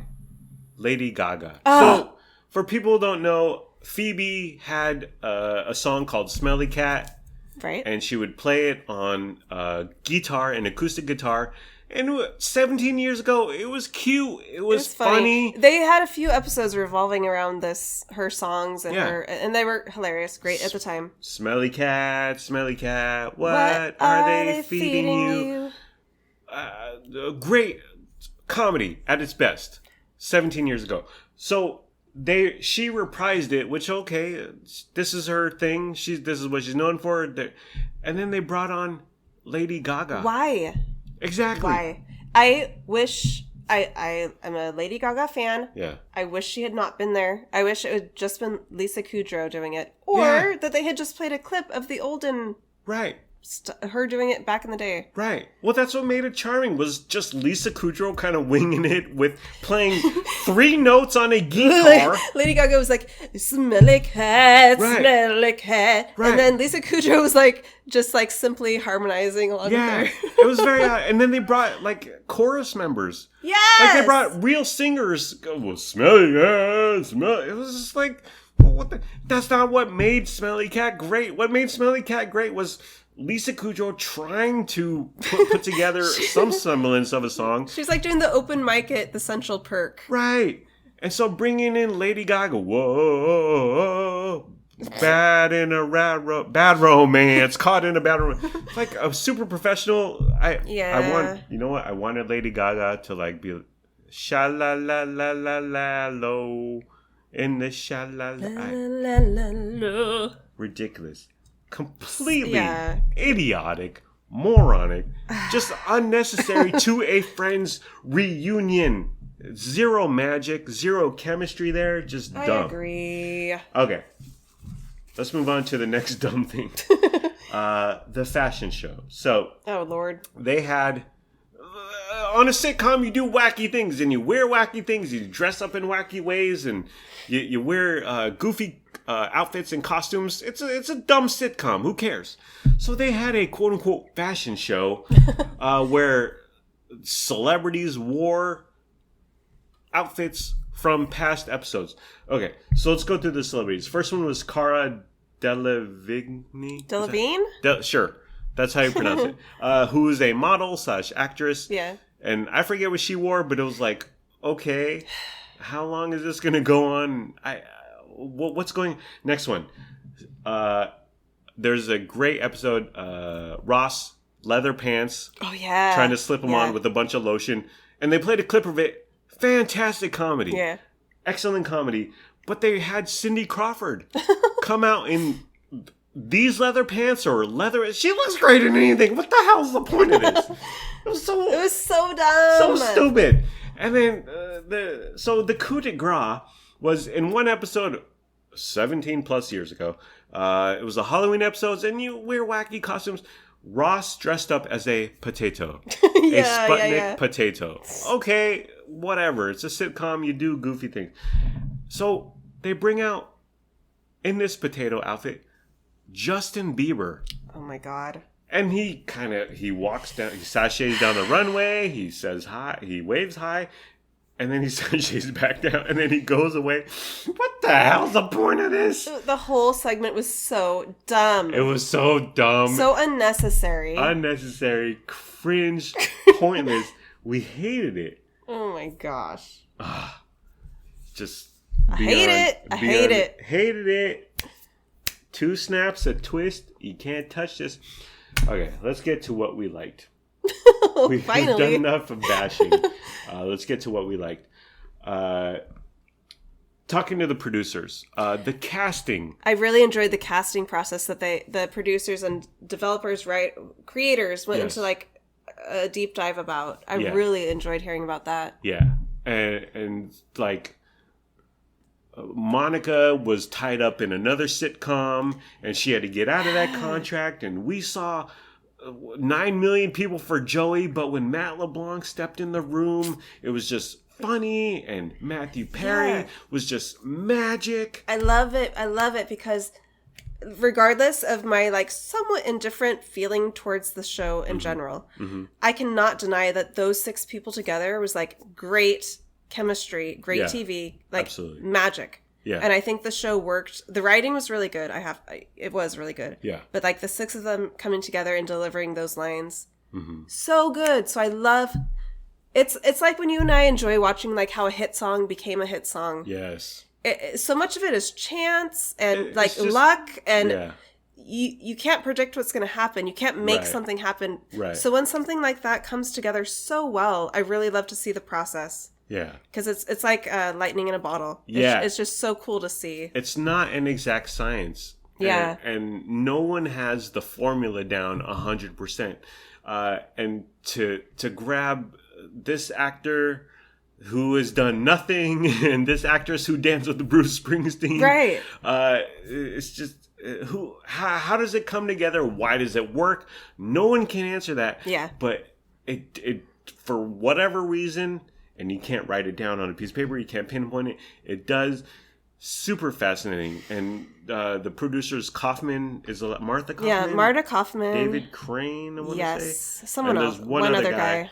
But that was super fascinating to just how it was all just essentially dumb luck. And there's 9 million pilots, and Ross and they talk about I did one pilot, and I forget if it was Kudrow, but they were like, oh yeah, it's pilot season in Los Angeles / Hollywood. So I do a pilot, I make enough money to pay some rent. Right. And then in another year, it's pilot season again. So I do another pilot. It never makes it to the air. Yeah. So like they just expect to do pilot after pilot after pilot. And for a show to actually get picked up is like very surprising. Right. Not in their plan. Yeah. It's so interesting to see like the 3 people who created the show, like their inspiration and their intention, but then to see like what it became. Yeah. It's such a cool process to watch, and how it just turned into something even more great and iconic than they could have ever imagined. Yeah. It's extremely fascinating to watch that process. And at one point in the special, the cast, I'm not sure why they did this publicly or if they did this privately first, but the cast kind of gets up from the stage and they walk to the audience where those 3 producers are, and they all hug and embrace like, hey, and the cast is saying, hey, thanks for making us millionaires. And the producers are saying, hey, thanks for making us billionaires. I mean, they didn't say that out loud, obviously. Right. But it was just like, we're really rich from this one television show. It was something to witness. The funniest part, I thought, was Ross, David Schwimmer, talking about the monkey, which was his pet. Well, or his work, because he was a scientist. Yeah. I don't. It was in a couple of episodes, I think. Yeah.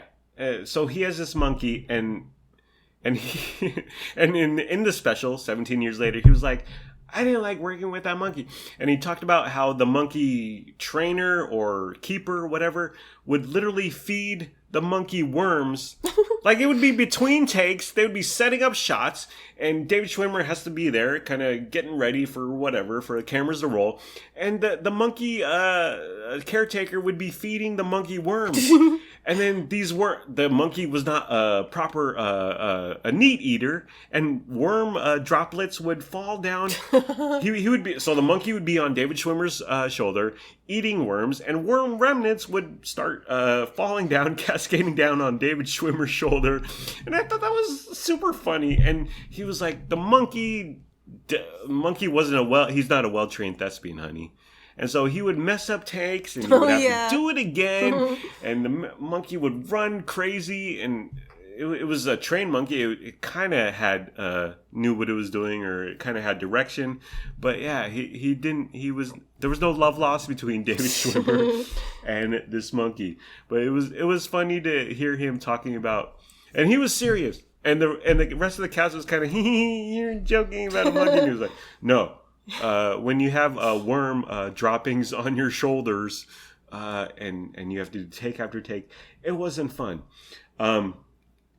They played a lot of clips. Now, you were sort of into Friends. Yeah. I was not into Friends. I think because of how giant and popular it was, I was like, I don't need that popular stuff.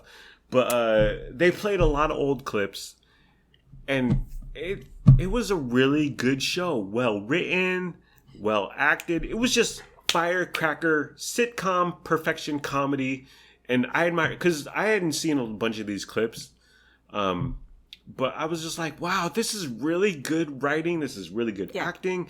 It just, again, how does it all come together in the zeitgeist? I don't know, but it worked. It was, and I really had an appreciation for what Friends was, in terms of comedy and pop culture and television.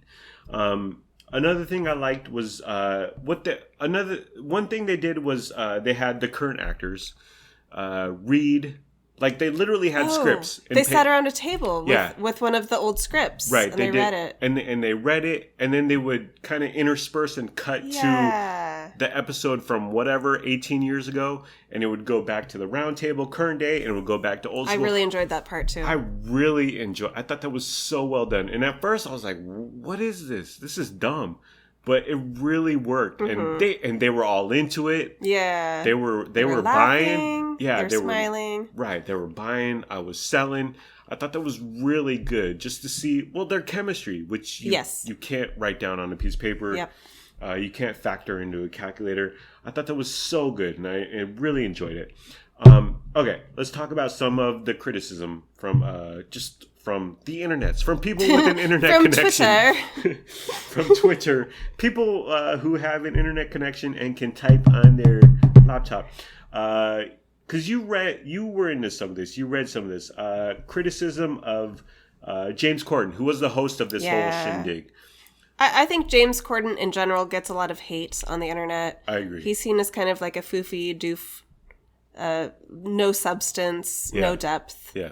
So a lot of people were upset that he was the person hosting this reunion, and they thought that he didn't ask enough deep questions. He didn't go when like controversial or questionable things came up. He just glossed over it. Matthew Perry. Exactly. Yeah. But I doubt he wrote the questions and had any control. He's just delivering lines, don't you think? Yeah. You want to hire a fan, and this is for the fans, and it's going to be like, it's not going to be a deep dive into addiction of Chandler's addiction. It's going to be glossy and kind of hee hee ha. It's trying to be a happy, reminiscent special, right? And nostalgic, and you're all up in your feels. I thought it was perfect. He was fine. I think his criticism was unwarranted. Yeah, absolutely. He's a jovial, chubby British dude. Yeah, and that's who he is, and that's why they hired him. Sure. And I thought it was for what the special was trying to be, aiming to be. I thought he was perfect. Yeah. It's fine. Perfect on note. Is that a word? Is that a phrase? Yes. Less Justin Bieber dressed as a potato and more James Corden. Another criticism is criticizing Chandler, saying Chandler slurring his words. He seemed high. He seemed drunk. He seemed out of it. I read articles before I actually watched it, totally criticizing it, saying, why didn't they postpone it by a couple weeks and made sure he had it together? Yeah. So I was expecting him to be in much worse shape than he was. I remember. He was totally fine. Yeah. He was fine. He sounded fine. Yeah. He acted fine. Yeah. I don't know if people are looking for something that isn't there. Yeah. They're just looking for negativity. But I thought he handled himself and spoke totally just fine. I thought it was fantastic. He had a few good lines, one-liners. Listen, the guy isn't firecracker, pop, pop, pop, pop. But it's 17 years later, and been very public with his drugs and alcohol and addiction and rehab. So he's not as quick as he used to be. Yeah. And neither am I. Okay? Sure. I mean, who is from our early 20s? Exactly. They're even older than we are. But another criticism I read was that the shots were always trying to hide Matthew Perry behind the other actors, and the camera was trying not to focus on him. I didn't notice that at all. Huh. I thought he was featured just as much as the rest of the cast. Yeah, absolutely. I thought that was not accurate. Yeah. And Matthew Perry, he's a little slower. He's been through hell, and he seemed, at least for the hour 40 plus minutes that the special was on, he seemed to have it together. Sure. Not what he was, but who is 17 years later. So I thought that criticism was, I didn't see it. Yeah. He's older, and he's done drugs, and he's drank a bunch of alcohol. Okay. But as far he wasn't sloppy, he wasn't derelict. Not at all. He was just fine. He was fine. And again, he chimed in. He had things to say, just as much as the rest, I think. Right, absolutely. Okay, So there was no deep dive into Chandler's addiction / rehab. Maybe that's on the next HBO Max special. That's on the Chandler special. But I would appreciate that. I don't know if James Corden would host it. Maybe Lester Holt could host it.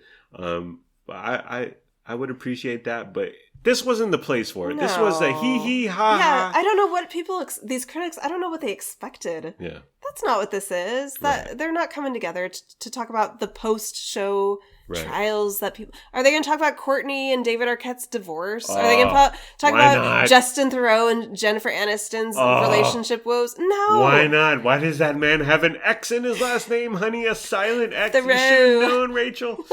They're talking about the good days from the show. Yeah. They're trying to relive and reminisce on the good times. So I don't know what these critics are expecting. Yeah. I think they're just being negative and haters. Absolutely. Overall, I thought it was well done, well executed. We mentioned the cameos in the fashion show were the huge misses, swing and a miss. But overall, I enjoyed it. I'm glad I watched it. I'm glad you watched it with me. Definitely, me too. It took you back to another time. Yeah, you know what? It took me back to my days as a teenager. This was like a really big show when I was in high school. I was in college, honey. You know, and it made me nostalgic for those days, those years. Yeah. And I really enjoyed watching it. It was a good time. Absolutely. Okay, so let's get into the bigger issue, the bigger question, or just the bigger topic. Friends, just television, and just the term television seems very odd to me. TV, it's all video to me now. What is television? We have a television. We do not have cable. I hooked up one of those old school antennas because we get all the quote unquote networks, 4 networks. And we've watched live TV. We watched the Super Bowl. And we watched Oscars. And Lennox and I watched the presidential inauguration on January 20th. Oh, yeah. That only happens every 4 years, though. Right. Did you watch the insurrection on January 6th, honey? What about QAnon? So what is I don't even know what television... I don't even know what movies are. What is network television? I don't even know what movies are anymore. It's all video to me. It's all video. And there's serialized videos. Like there's 8 episodes of a video. And then there's a 2-hour video. So the concept of television, of watching on television, being broadcast, completely foreign to me now. And just irrelevant. We watch... like I said, we watched the Oscars and we watched the Super Bowl, and they have, which are on one of the major 4 networks, and they have commercials like, oh, you got to check out this new TV show or this new drama or this new serial crime television show. And I'm like, what? What are these shows? Who watches these shows? Yeah. We watch quote unquote television, but it's always on Netflix or Hulu or Amazon Prime. Yeah. And we never watch things like the day or the moment that they air. Right. We just always watch them in our own convenience and time schedule. Yeah, so this special of Friends was not only like a throwback to the show itself, but kind of like a nostalgic throwback to that era of TV. Yes. That time. Yes. The few times, again, Super Bowl, Oscars that we do watch that are quote unquote live, our darling children, if they wander into the living room, they're like, is this happening now? Like that is completely foreign to them, that concept. Yeah, I think it's Lennox who always says, is this live? Is this happening live? It's like, yeah, this is what's happening now. Because I guess they watch live streams, but the majority of what they watch is just recorded and on tap, on demand. The majority of the shows and videos they take in are from either YouTube or Netflix. Mm-hmm. So it's like they have no idea of what it was like for us when we were younger. Right. In the 90s, the early 2000s. Right. And yeah. And this brings us to the concept of reruns. So did you watch Friends in reruns? I'm sure I did. Okay. They were on reruns, and we talked about reruns.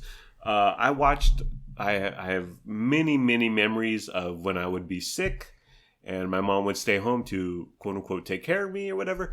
And we would watch I Love Lucy. Yeah. On a rerun, which was on Fox 6 San Diego at 9:30. I think it was back-to-back episodes. And the concept of reruns. And then in the afternoon, I remember in high school, I would watch reruns of Saved by the Bell that was on TBS at absolutely 3:30, 4-ish. Yeah. But just the concept of reruns and there being 40 choices on the TV, or even when I had 150 choices, it was limited. Yes. It wasn't 9 million YouTubers streaming Minecraft. Yeah, when I was younger, the new shows we got was like the Tuesday night Seinfeld, Thursday night Friends, Friday night TGIF, which was like Family Matters, Full House, Step by Step. But then, you're right. During the day, if we stayed home from school, or during the summer months, it was not Wheel of Fortune. You had Leave It to Beaver. We had like Leave It to Beaver, Andy, Mary Tyler Moore. Yeah. What I Love Lucy. Mm-hmm. What's Andy, the sheriff? With Barney. And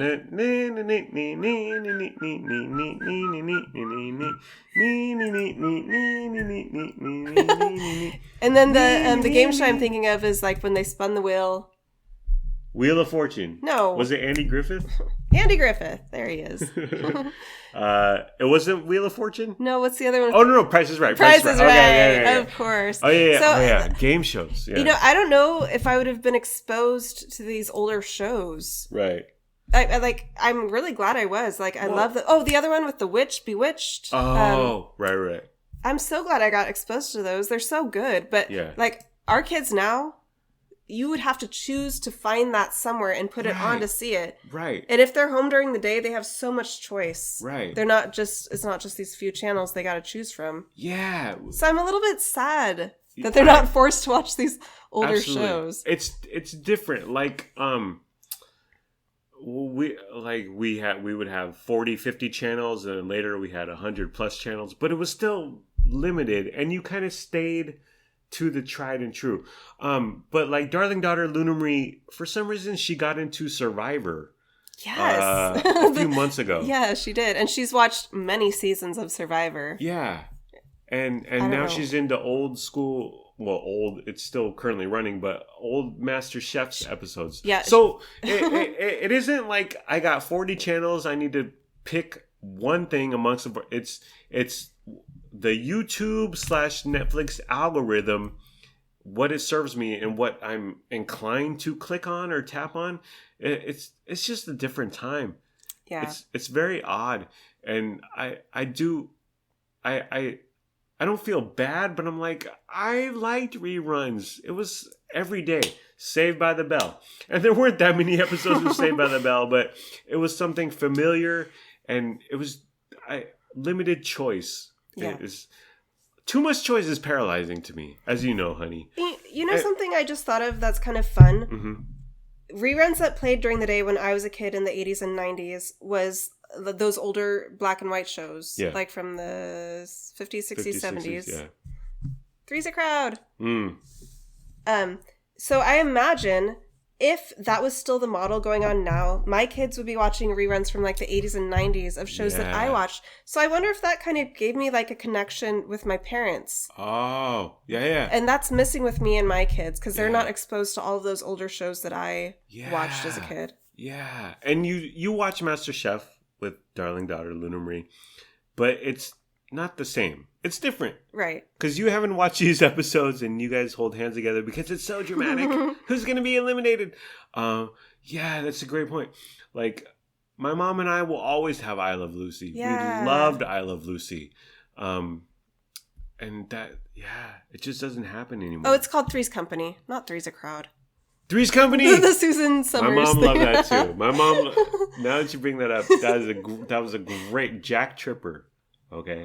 And the brunette and the blonde. Yeah. And Mr. Furley. My mom loved that too. I didn't love it.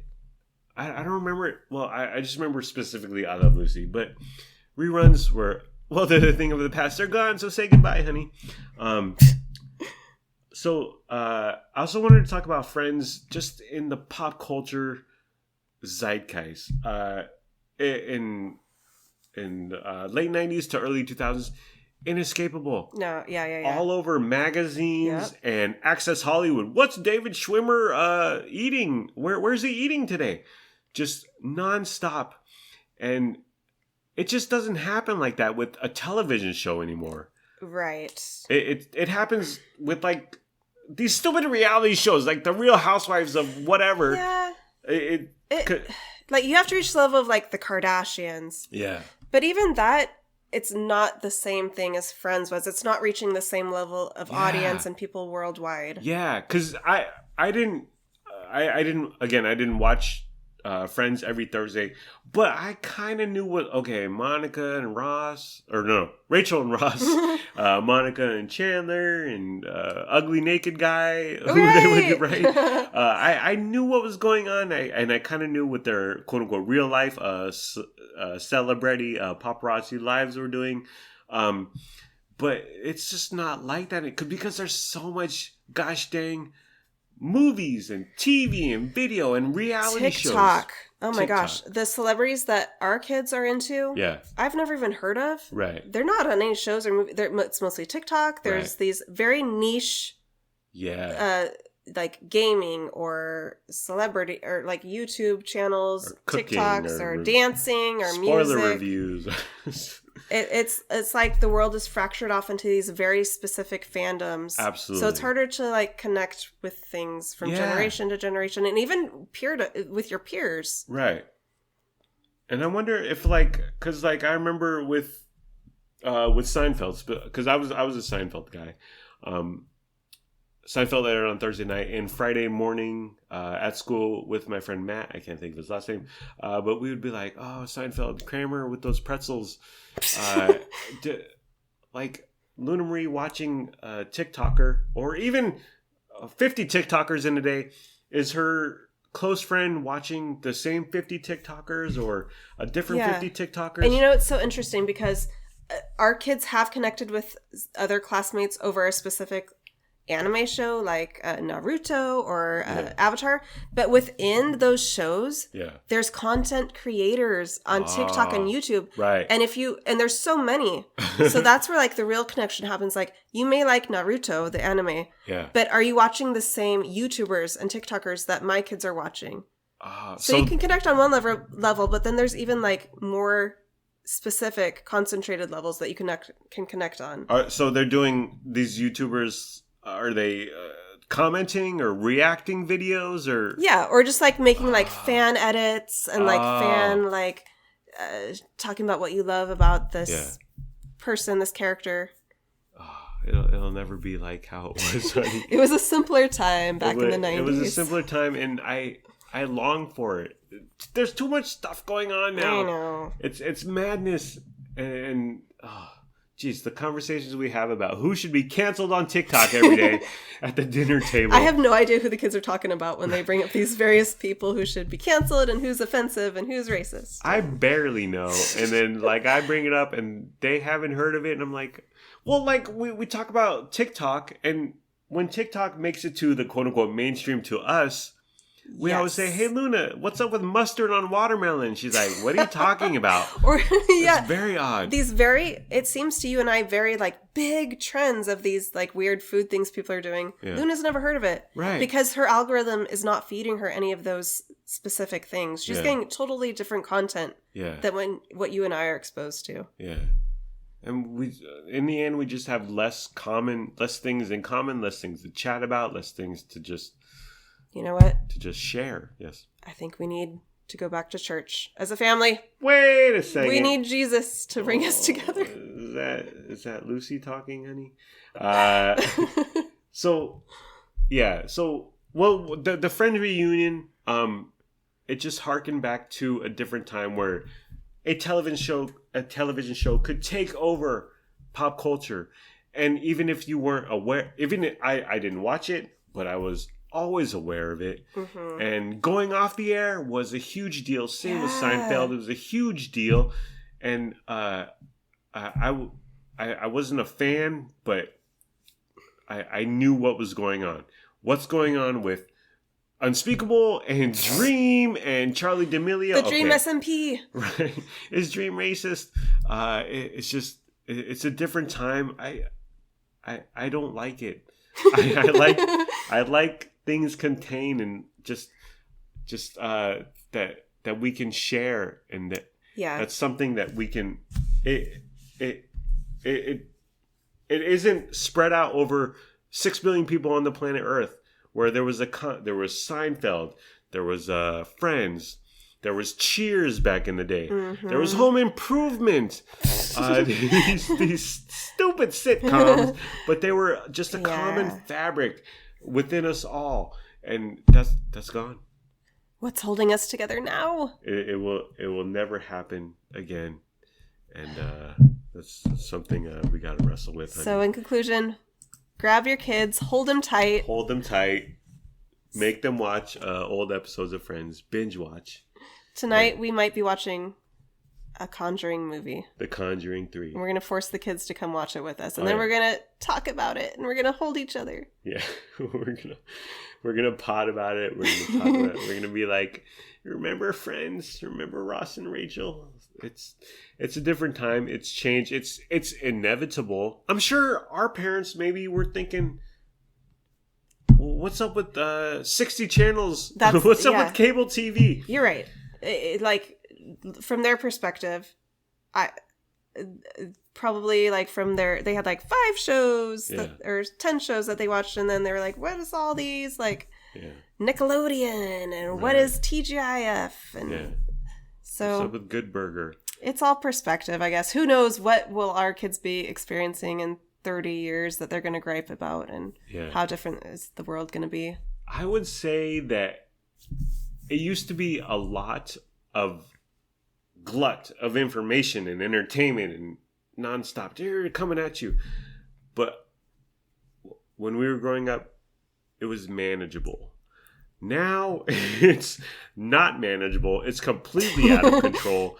And the internet is bad, is what I'm saying, kids. Cancel Wi-Fi. Cancel Wi-Fi. Cancel it. Bring down Amazon Web Services. Bring down all these stupid websites. I remember the story that North Korea has like 15 websites. That's all we need. Maybe they've got it right. We don't need all these apps. We need to find, we need to find as a common bond, love and harmony. Alrighty. Well, that was an exhausting talk. Whew. But it's good. It's good to just take it all in and say, this is what's happening, and to be aware of it instead of just being overwhelmed by the glut of, entertainment.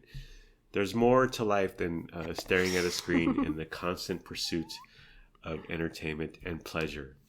Alrighty. That's the end of the program. It's been fun, but not really. Let's all try a little harder next time. Like, comment, subscribe, follow, or don't. Do whatever you want. You're grown up. Make your own decisions. Do what's best for your family. Please be sure to use our promo code for MeUndies. We don't have a promo code for MeUndies. Goodbye. I love you. We love you. We hope you have a good day today and tomorrow. And sure, I may have told you my hoarder neighbor used to reside in Citrus Heights, but I'm still a good person, and we're still good people. Thank you. I love you. Wait, I already said that. Thank you for listening. Thank you for your time. I hope you have a wonderful day/night. By the way, just one more note on my ex-hoarder neighbor, current hoarder neighbor, ex-hoarder neighbor. He's still a hoarder, I'm assuming. I saw him at the law library in downtown Sacramento. So he was trying to find a way via legal means to get his home back or sue whoever kicked him out of his home or whoever repossessed his home. He was very well versed in the legal ways and the courts, and that's just the kind of person he is. Alrighty, thank you for listening. Bye-bye.